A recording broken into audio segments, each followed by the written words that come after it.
All right. How excited is everyone for the last group? I have the distinct honor of bringing up three gentlemen who bring completely different perspectives to this conversation. One's an Australian who moved back to Macedonia. The other is someone who lives here, actually lives in Tirana, but he exports to many countries around the world. And the third is a guy who is in international telecom, lives in the Middle East, but also dabbles in the alcohol business here. So welcome all of you. And by the way, I just want to add on the last point, if you have not been to the Middle East, to the UAE, Qatar, Bahrain, Saudi, you must go. The place is on fire, and they are doing all they can to diversify and invest. Unlike a lot of Western countries, they're much more open to trade and improving relations, and I can personally testify to that.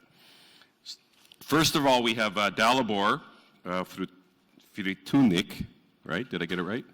Frtunik, who's the CEO of Sorsix, which is kind of medical software, and he'll, talk a little bit about what he has been doing. I also have Rexhino, he said it called Gino to keep it simple. Cekrezi, who's the co-founder of Trifolium, but also does an NGO for summer interning that we can talk to as well. And Ivan Skenderovsky, who you saw up on the last panel. I just want to give a little bit of a perspective about the diaspora and what they can do. I didn't even know what diaspora meant when I got involved in the organization. I'd always heard the word, but realizing, getting involved in Macedonia 2025, coming over here a lot, I started seeing the impact of what diaspora can mean and what it actually does. And some examples of where we play a role in society and what we can do is obviously economic development is one of the primary pushes. Remittances, the World Bank even classifies Macedonia as one of the highest countries that gets remittances from foreigners. I know my parents, my babas and dedos, they were always helping some of the relatives back here in terms of what they did. Investment, in terms of investing in local businesses, and entrepreneurship by creating joint ventures or working with younger people. Mitra, who's our board member, classic example. He helps the guys run the boats on Lake Ohrid in the summer to help give them summer jobs and finance it. So, we're kind of all over the place in terms of what we can do. Knowledge and skills transfer, education and training. I think one of the proudest things that Macedonia 2025 has done is get very involved in the knowledge and skills transfer. We have education programs for entrepreneurs. Mike's got his management training at Kellogg, everything. I mean, that was kind of what I would say is the easiest thing to do because of, our development and upbringing in the West in terms of, and realizing the primal importance of it. And I know we talk a lot about brain drain, but there's also brain gain. There's people, Jerry Nomov, classic example, who was very successful in business in Chicago, came back, lives in Macedonia, and is involved in companies, but basing himself here. So it's not just a brain drain that can happen, but a brain gain. Another area where the diaspora plays a role, UMD, Macedonia 2025, is political activism. One of my highlights of this conference was how much we talked about corruption and how the country has to fundamentally change if it ever wants to get advanced as a society. And I know we come from a background where communism and socialism, it was a much different order, but you cannot invest in a business and stay here or want to grow and grow your family here if we don't make it a level playing field for all, and the rule of law is paramount. And we are continually, every government we've ever had, whether it was the left or the right or whatever, we always hammered away on that theme. And there was other things as well that we talked about, independence of the judges and whatever other things that we could do to help promote and advance the society. And part of that is just supporting some of the reforms. Last night with the Prime Minister, I had my own session with our entrepreneur program, and they talked about small business financing. I know in Canada we have programs where the government will guarantee small loans for business startups they have to get their own loan from a bank, but the government will help sponsor it. So it keeps the person responsible for the financing. But there's other ways, that can be done in terms of trying to support reforms for business and culture. Obviously, cultural promotion, preserving the heritage of our country, both here and in our own countries. We have a Macedonian golf tournament in Toronto. We have a senior home for Macedonians. We have multiple churches that do Macedonian events. The Linden Picnic is one of the biggest picnics for Macedonians in the world in the Toronto area. So promoting and preserving our culture is very important. And then promoting tourism as well. If there's one thing I really want to see is Macedonia's tourism numbers just go off the chart. We were with the Prime Minister of Georgia last night, who said they took it, I think, Mike, he said from 500 million, 8 billion in a few years in terms of tourism. Tourism is the best money you can have because it's all profit for the country. Every dollar that's spent stays in the country for the most part. And it employs a lot of people in the service economy. So we really have to improve the tourism and keep pounding away. And then, of course, building our global networks, which is the biggest reason why a lot of you are here, because you have to network to advance whatever your cause is, whether it's an NGO or a business or anything else. So I think, I just want to give an overview in terms of how I view the diaspora and the role that we've tried to play in helping. And what's great from a Macedonia 2025 perspective is our board, which was 10 years ago, all diaspora, is now half domestic and probably going to be moving even more to more domestic people who reside here, who are more aware of the issues and can have a bigger impact. So I'm just going to throw open a jump ball in the first question, and we could go down the panel, but I'll start with you, Ivan. You live abroad. You obviously have a very soft spot in your heart for Macedonia. What do you think of the role of the diaspora and how we can continue to help in terms of improving things? Well, the diaspora, I see it into sort of three segments, right? You've got what we call blue collar, and like you mentioned, those are the ones going for hospitality or construction work, and those, they don't need much. They need their transfers back home to be as cheap as possible, efficient, and maybe some nice flights back home, right? Microphone. Sorry. Then we've got what we call the white collar. So diaspora working for professional companies. So they could bring, obviously, partnerships with those companies. They could bring some know-how. But at the same time, they're not the decision makers because they don't own those companies. And then is the third segment, which is entrepreneurs, investors, and so on, the likes which put back some money in Macedonia or have an ideas of what they could start. Like an alcohol company? Sort of. and there you have, you need support. And I needed some support for both companies when I opened here. Because if you haven't lived in Macedonia, and I'm out for the last 25 years, the things which you expect to happen here, they're not happening. And then unless somebody is holding your hand and helping you, you'll find it very frustrating. And if you're an investor, if you're trying to do something in a country, if that country frustrates you, you go to the next country. And I have an example where, at one point I threw the toys out of the pram, and I wrote a letter to the Prime Minister. I said, we are moving it to Serbia at that point. So if you're not here, you need some support and some enablement. And the embassies should play a bigger part in this, I think. I don't think they're doing enough. Macedonia 2025 is doing a certain role, but the embassies have specific role which I believe they should be playing, and they're not playing it at the moment. Yeah. Dalibor, your own perspective? So for me, my own story is that I grew up and lived in Australia. I was born here, but I grew up there, and I've just moved back. So really, I shouldn't be up here because I'm no longer a member of the diaspora, I think. Yeah, but you've got both sides of the equation. That's why we brought you up. No, and this, this for me is the thing. The world gets more global and more connected.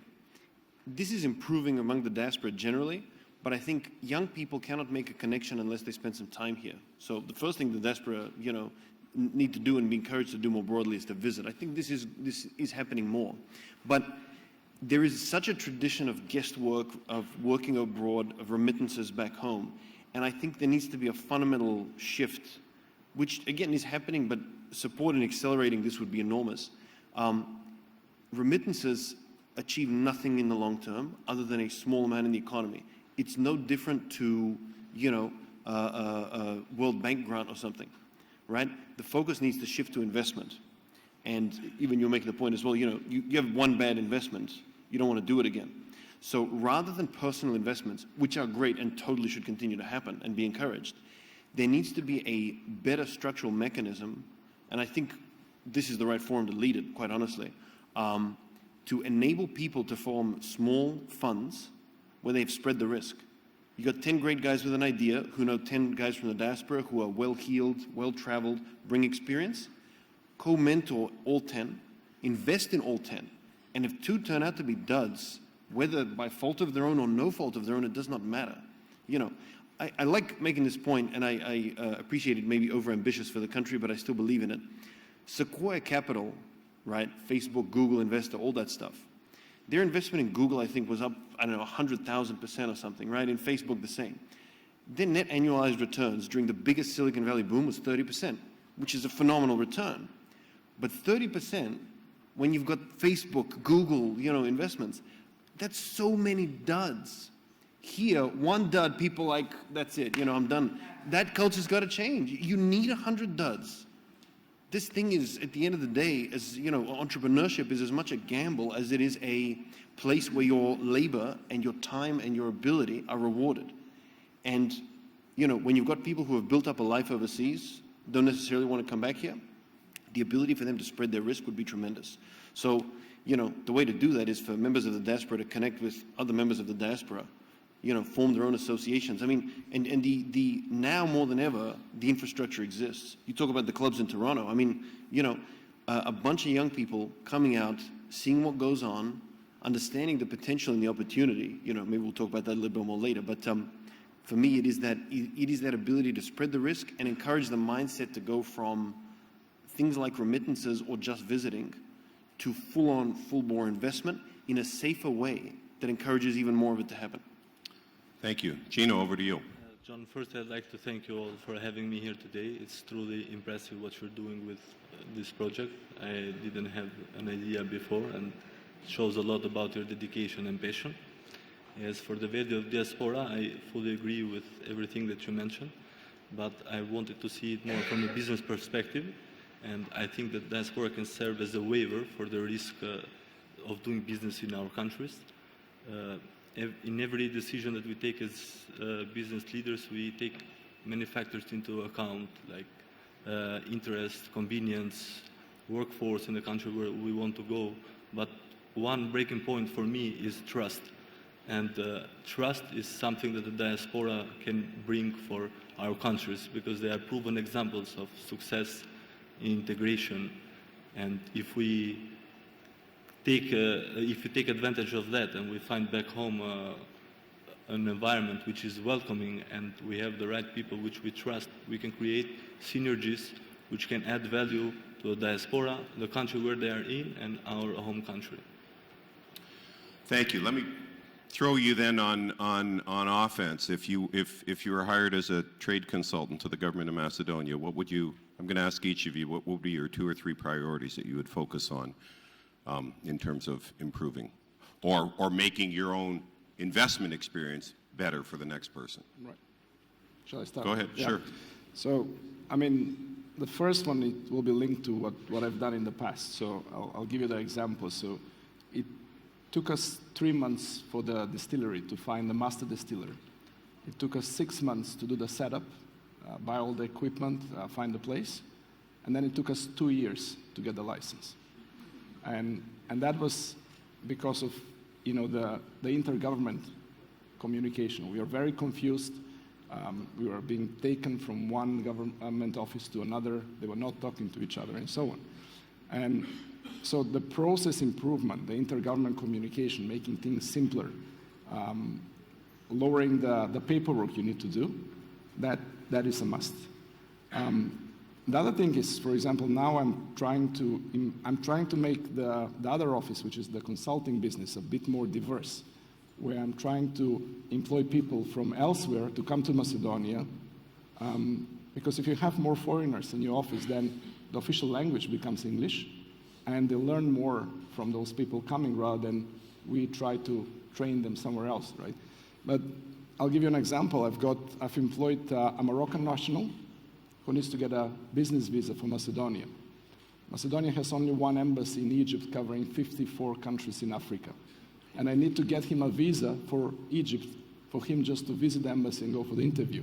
It takes us months and months to get those visas. So simplifying visa processes for both tourists coming to Macedonia and potential employees coming to Macedonia, it's a must, I think, along with these other processes. So simplifying things, making it more welcome when we try to do those applications. I think that's the first thing which I would change. Dalibor? I want to echo the point about freedom of movement. So we were contacted by a South African company. Said, guys, we've seen your product. It's amazing. Actually, an Australian radiologist had gone to South Africa. This is how they found out about it. And they had booked the flights here before we all realized there was no way for them to cross the border. And there's no embassy, so they would have had to spend the night in Cairo, like you said, or Istanbul to figure it out. And there was just no way to get that done in time. But the other point I want to make, I have been for years promoting the absolute merits and quality of things available in this country to anybody who will listen and anybody who won't listen, depending on the event. We have incredible food, natural beauty, natural resources, tourism. But one thing that we massively lack is a good reputation. And this we have struggled with as a business. So I'll share a little bit of our personal experience here. Macedonia for more than 12 years has had a world-class digital health record at a scale that is unprecedented globally at a national level. There might be bigger health systems, but to go top to bottom across a whole country's health system doesn't exist anywhere except here and Serbia. And I know this because this is our industry, we've been global. People don't believe it. They come out here. I think we brought 20 people from New Zealand, 2/3 of them from the Ministry of Health, and a few from Australia. And they sit there, their jaws on the floor the whole way through. We've managed to introduce them to officials, and, the various ministers of health have contributed to this and been willing to take the meeting, which is fantastic. And their culture shifts. Yes, the hospitals are a bit crumbly, ex-communist and everything else, but the quality of the ideas and their implementation is exceptional. I'm proud that we've been a part of that. It is part of our company's story and our history and what we do. And years of war and economic devastation and, a closed economy and everything else caused so many problems. So I don't really know if the answer is a marketing campaign. I think there definitely needs to be one. But something like a trade commission, we do have good diplomatic ties, and there are some incredibly dynamic, agile personalities here as consuls, as former ambassadors, as current ambassadors. Get out there and basically do little expos that promote what we've got. I mean, you put Smidgen and Tikvesh at a show in Australia, you've probably already done that and are selling, buckets, but Tikvesh is hard to find anyway. Smidgen I managed to find in a few places. But just set that brand up as this is European and does European quality. We're still cleaning the floor a little. Don't look at that bit. Look at the scenic mountains. Enjoy the premium wine. Right. Have a great time. Gino.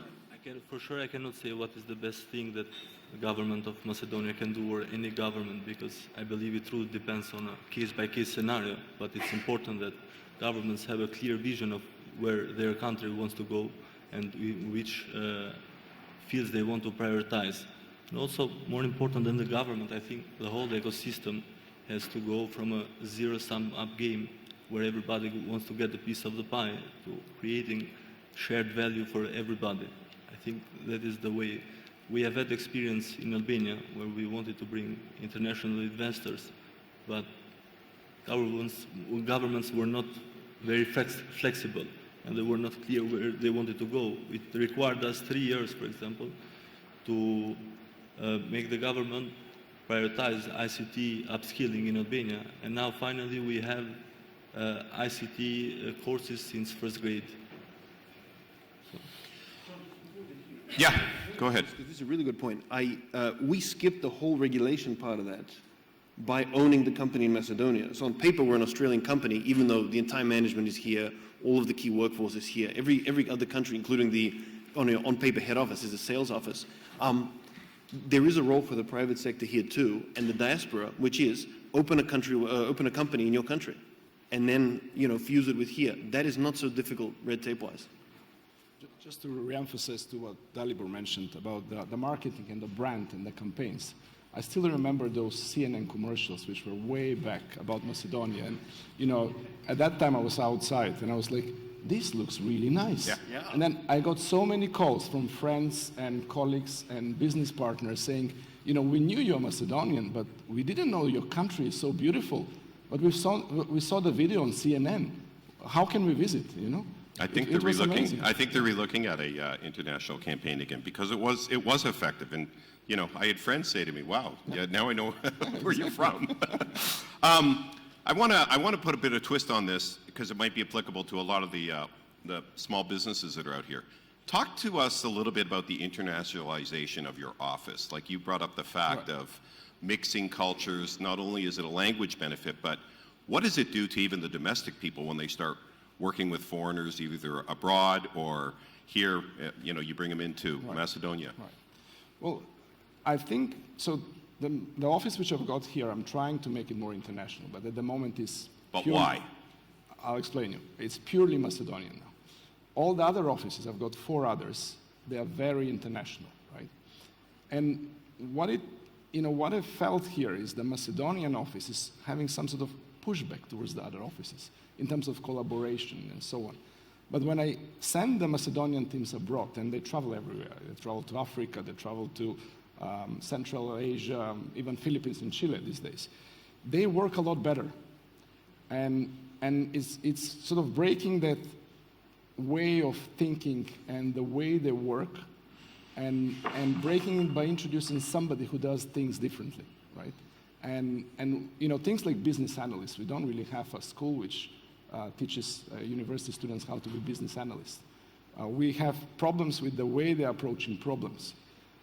So I think we need that injection of foreign talent and ways of doing things so they could learn, and again, so they could speak English in the office. That would be amazing. You know, the English presentation skills are improving. At the same time, they're traveling to projects, and they've got a mixed environment in their own office. I think the mix of those 3 will bring the whole quality and the performance of the office upwards. If we could get the visas. I totally agree. You know, our company is a slightly different story because we have our own tech product. So mixing cultures, I think, would benefit us eventually, and we're starting to look at it now. But from a sales and marketing perspective, it's invaluable. And, you know, I had enormous value initially bringing people here, and subsequently the value came from sending people here out. And the more time anybody here spends overseas, I think it reinforces the parts of what they have from here that are good. We don't always have this reputation, although I think with the people in this room, you know, we all deserve this reputation. People here work hard. Yes, we have like 36 public holidays a year or something, but other than those days, we work very hard. And, you know, I'm always impressed by it. And no one in the team here, you know, we serve global customer base now, right? So we've got calls at night, late at night. We just had the team do 4 weeks of Treta Smena, right? Overnight for this huge deployment in New Zealand. And they, you know, we brought them in, we're like, guys, there's just no other way, I'm sorry. And they're like, all right, let's get a roster together, make the plan. No one complained about it. You know, I mean, it helps that they believe in what we're doing, but and I think rightly so. But the time spent overseas also gets rid of preconceptions and assumptions. And for me, the most important ingredient, maybe when you've seen this, you know, that's given from people who come here, they validate that here is okay. For so many years, everybody assumed that everything here has to be the worst. You know, I had a problem with the internal marketing too with the team. I remember one time someone coming and saying, a recent hire, Dalibor, you know, we really do have something impressive. I was just in Germany and it's like, you know, nothing's integrated in the healthcare system. I'm like, yep, now you believe. And that's so powerful. So really it's just coming down to experience, but the value is enormous from this. So the more travel, the better, honestly. Well, I would take my personal case. Personally, I was exposed to the Dutch, British, and Italian culture by living there. And it changed completely my perspective in doing business. We were more open, we understood their norms, their values, had the possibility to create more network. So I took advantage of this when I came back and managed to make the companies go international just than being locally.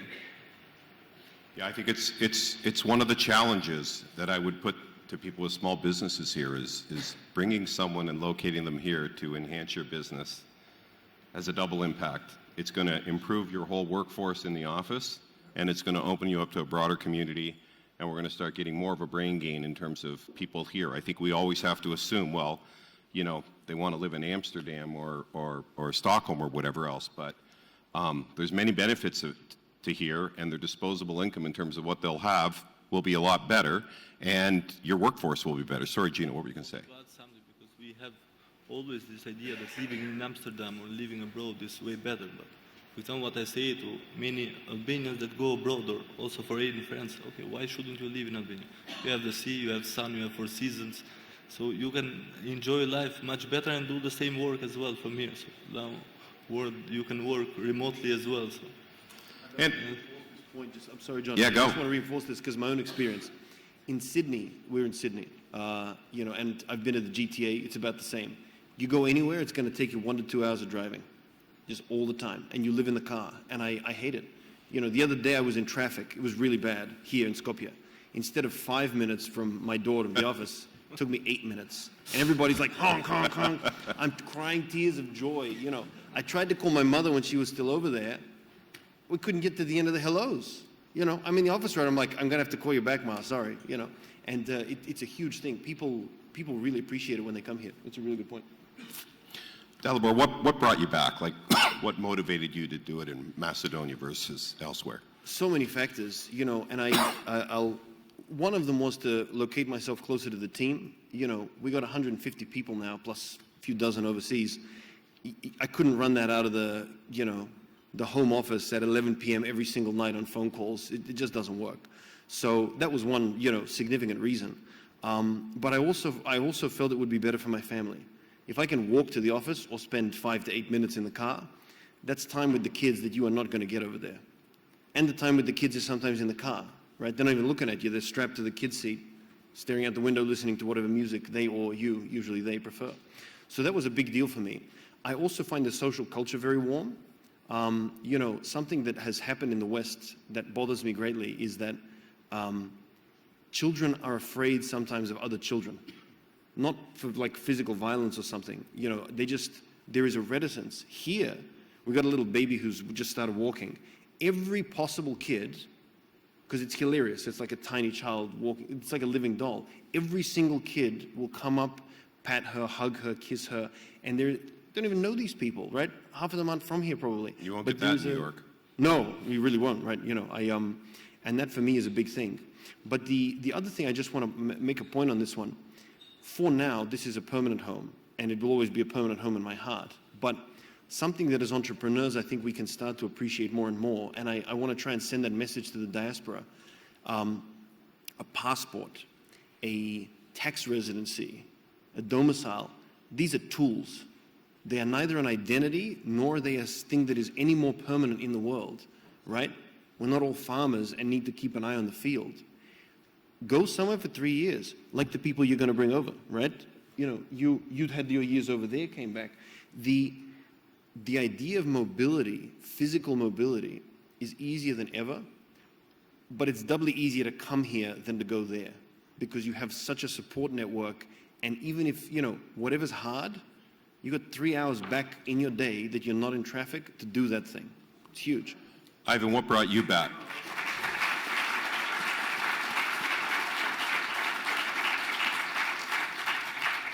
Was it the investment opportunity or Macedonia or a little bit of both? So it's a different story for both companies, right? Okay. For the first one, I'll blame my wife. So we had a project in Serbia with the Serbian government, EBRD, and I used to travel there quite often. And we were discussing one night, and I said, look, it's a local talent there, you know, and they're doing this for us because we had to get, as part of the project, some local consultants there. And he said, well, you're traveling now to Belgrade. I mean, why you don't consider opening something in Macedonia? One, you're going to tap into the local talent, and two, you're going to go back home more often. And that's what's happening now, right? Yeah. So that was the first trigger for opening the consultancy business. For the second one, which is the distillery, it was purely emotional, because I mean, I was enjoying gin way before I had the distillery, and I mean, we were actually making it in my kitchen in the Dubai villa there, illegally, but only for our personal consumption, right?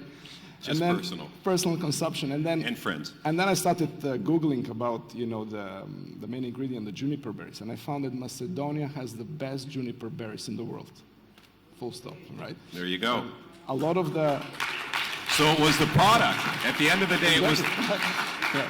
So we thought we have to bring Yeah. the gin home, right? Yeah. So that's why we opened the distillery. Gino, I'm going to ask you a little bit different question because you do so much exporting.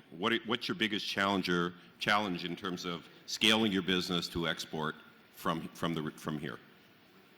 Well, when I came back and joined the business, we were exporting nothing. So the biggest challenge was because when you go from a country like Albania, they do not trust in the product that you will provide. And that creates a lot of problems, especially on the side that we are, because we work on recycling, and recycling is a bit of, also internationally, it's a bit of oligopoly in the sense that you don't get the rights to enter into mills very easily. So it was about getting the right connections in the different countries, and then you could enter, for example.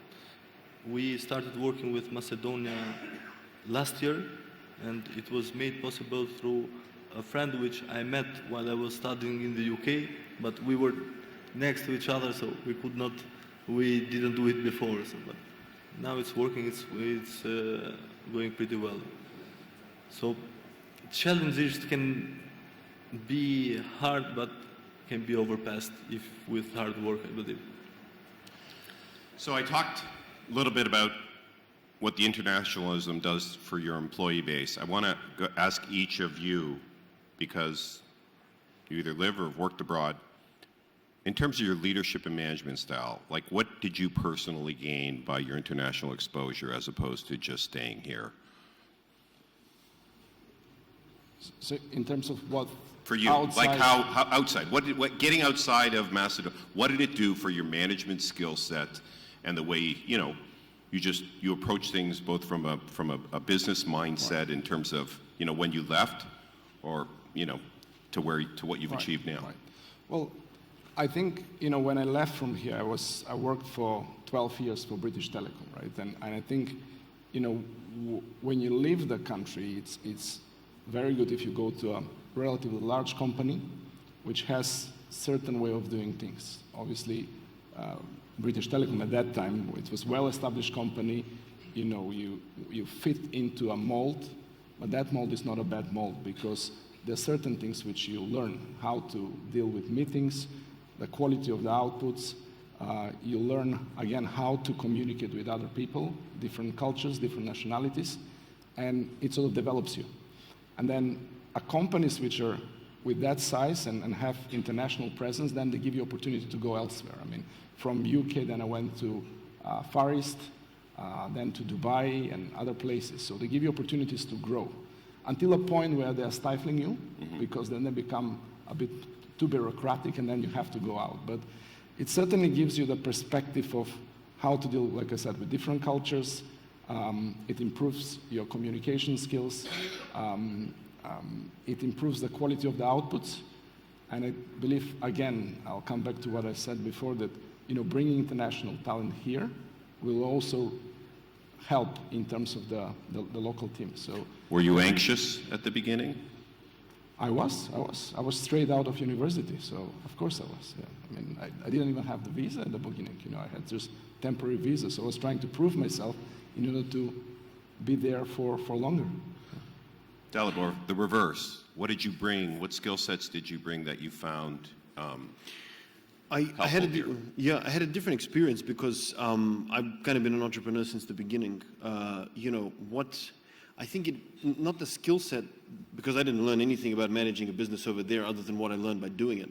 The thing that you're allowed to do in the West culturally, and actually Australia is not friendly for this, but my father spent some years in Cleveland and gave me enough of the American mindset that I could, be more entrepreneurial within a not so entrepreneurial culture. he also worked for British Telecom. It still blows my mind that you guys never met because you were basically like in the same wild. region. Yeah, crazy. Yeah. One of my first gigs was subcontracting into BT, which is terrible because it sounds like, you know, my father just gave me some work, but it was someone completely different. So I stand by that. You know, it was not pure nepotism, it was diluted nepotism. But for me, it was the ability to share here and with the team here, and in fact with my partner in the business and close friend Dragan, you know, we grew up at a time when people not much older than us were starting Facebook, you know, all kinds of global businesses were being created. Google was a very young team. And I think the assumption here has always been that the world has to bring it here.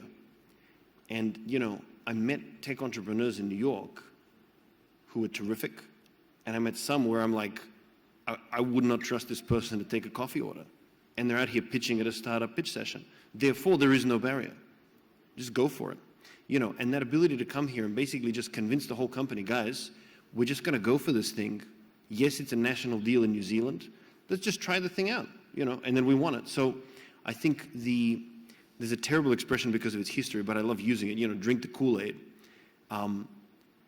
You gotta be able to convince people to drink the Kool-Aid, and sometimes that is literally giving them, sharing your international experience with them so much that you're effectively drowning them in the Kool-Aid, pickling them in it and saying, we can, doesn't matter where we are, right? You can build it here and the world will take advantage of it. Smidgen is global now. Gino.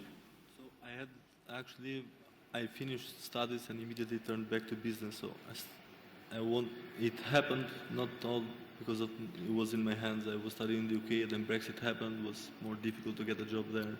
And then I came back, stayed in Albania, wanted to move once again out of Albania, then COVID happened. I had my Dutch visa coming out here in Skopje. I couldn't come to pick it up, so I got stuck then in Albania. But I made use of many friends who have companies abroad, and what I learned from them is something that we didn't have, is that to create a structure in the company, to have different teams, and to be able to delegate to them and to give them responsibilities.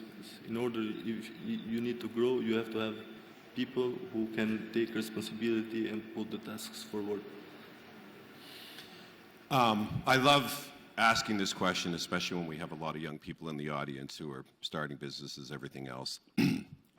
Fear of failure is, I find, one of the greatest things to overcome when you're growing businesses, and you learn more from mistakes than you do when you're successful. I'd like each of you to just talk a little bit about, you know, did you fear failure? Did you overcome it? How, like, personal feelings in terms of why failing is just as good as success in some ways? Yes and no, really, because, I mean, I've got a motto that if you're overanalyzing things, you're going to paralyze yourself, right? So that's given. And I resigned from BT at this time when I didn't have anything else.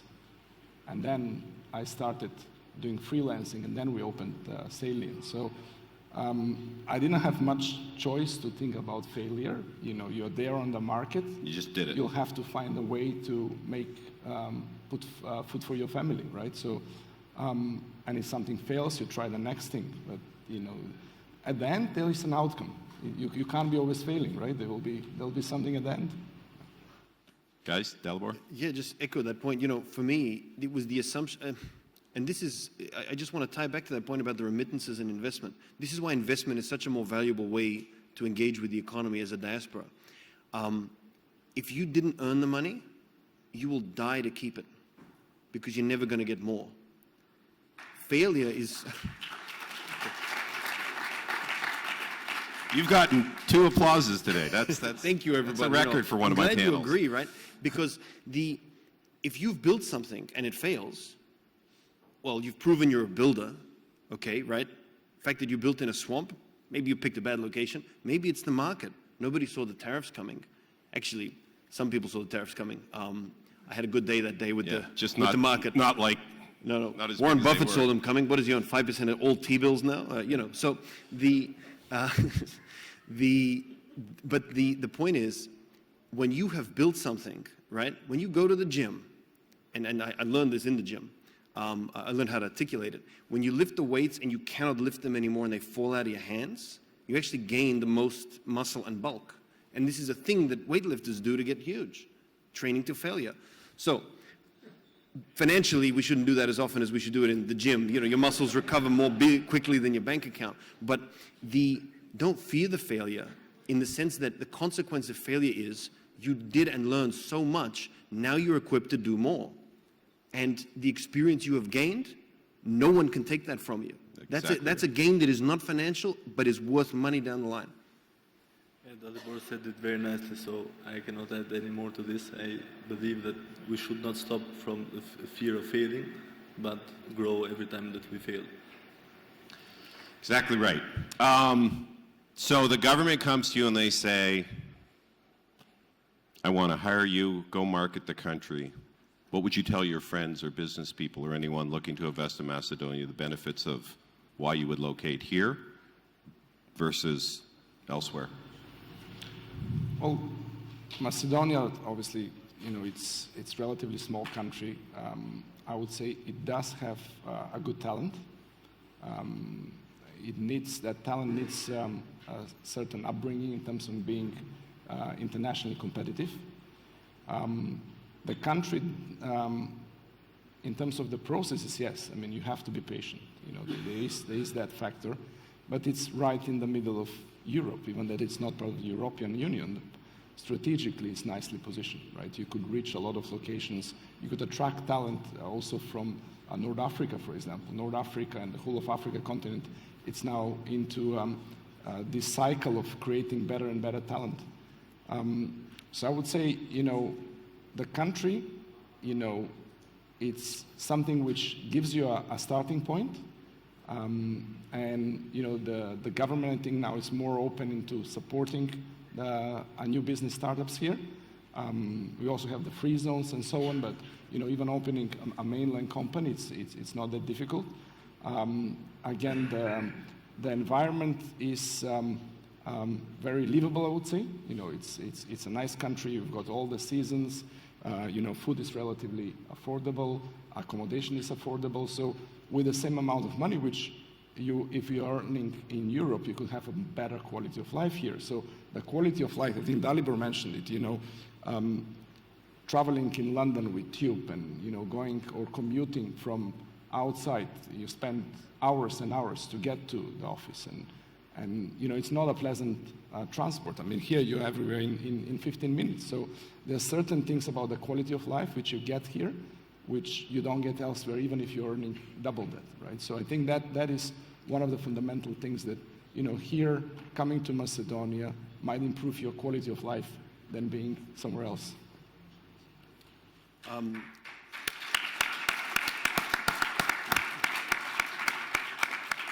And all of this is, you know, part of why I came back. I mean, we talked about that. My joke answer is I would say nothing to market the country because I don't want people to get at the talent that we need to continue to sustain our growth as a business. But I kid. You know, we should compete for the talent. We should compete for the talent because then the talent comes up to meet the competition. You know, 90% of our company, our workforce, started life as an intern. You know, this is now our team leads. This is everybody. And every year I hear about how the education system is terrible and is declining and, you know, all these usual complaints. And yet every year somehow the new interns are even better than the last crop. And that's the human capital that is still growing up here, and they are starting to feed themselves. They're young professors, remarkable individuals. I know some, we work with some, you know. But I just want to echo that thing I said before, where like a passport is a tool, a citizenship is a tool. The geographic location where you base yourself is also a tool. Macedonia is remarkably well connected. The airport's not far away. You know, some cities it takes an hour and a half, Sydney, to get to the airport. If you want to bring someone here, I think stressing that the quality of life is good, that there is a remarkable talent pool. We keep talking about how many people go out. And, you know, I always say this, let them go. We don't need 3,500 senior finance professionals today, but we might. You actually have the pool of people you can bring back here in the diaspora and beyond, and other non-Macedonians as well, who have now been battle-hardened by their work experience in other countries.